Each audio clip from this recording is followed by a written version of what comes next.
ಮಗನೇ, ಅರಮನೆಯಲ್ಲಿದ್ದಂತಹ ಸಂದರ್ಭದಲ್ಲಿ ನಾನು ನಿನಗೊಂದು ಕಥೆಯನ್ನು ಹೇಳಿದವಳಿ ನೆನಪುಂಟೆ? ಈ ಕಾಡಿನಲ್ಲಿ ಭೀಮಸೇನ ಅಂದ್ರೆ ನಿನ್ನ ದೊಡ್ಡಪ್ಪನಿಗೆ ಹಿಡಿಂಬೆಯ ಜೊತೆ ಮದುವೆ ಆಗಿತ್ತು. ಅಷ್ಟೇ ಅಲ್ಲ, ಅವರಿಬ್ಬರ ದಾಂಪತ್ಯದಲ್ಲಿ ಒಬ್ಬ ಪುತ್ರನೂ ಜನಿಸಿದ್ದ.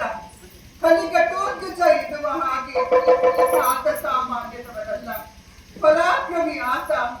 ಎಂದಾದರೂ ಈ ಸಂದರ್ಭದಲ್ಲಿ ನಮ್ಮನ್ನು ಈ ಸ್ಥಿತಿಯಲ್ಲಿ ಆತ ಕಂಡದ್ದೇ ಹೌದು ಅಂತಾಗಿದ್ರೆ ಖಂಡಿತವಾಗಿಯೂ ನಮ್ಮ ಬೆಂಬಲಕ್ಕೆ ನಿಂತಿದ್ದ, ನಿನ್ನ ಈ ಸ್ಥಿತಿಗೆ ಕಾರಣ ಆದವರನ್ನ ಸುಮ್ಮನೆ ಬಿಡ್ತಾ ಇರಲಿಲ್ಲ.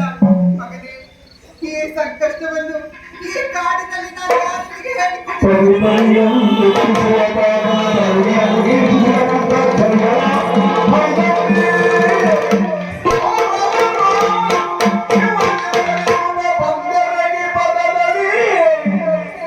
ಮಧುರ ವಚನನಿ ಸರಸಿದ ಬಗೆಯೊಡನೆ ನುಡಿದನು ಪಡವಿ ಬಾಗನಿಗೆ ಯಾದವ ತಾಯಿ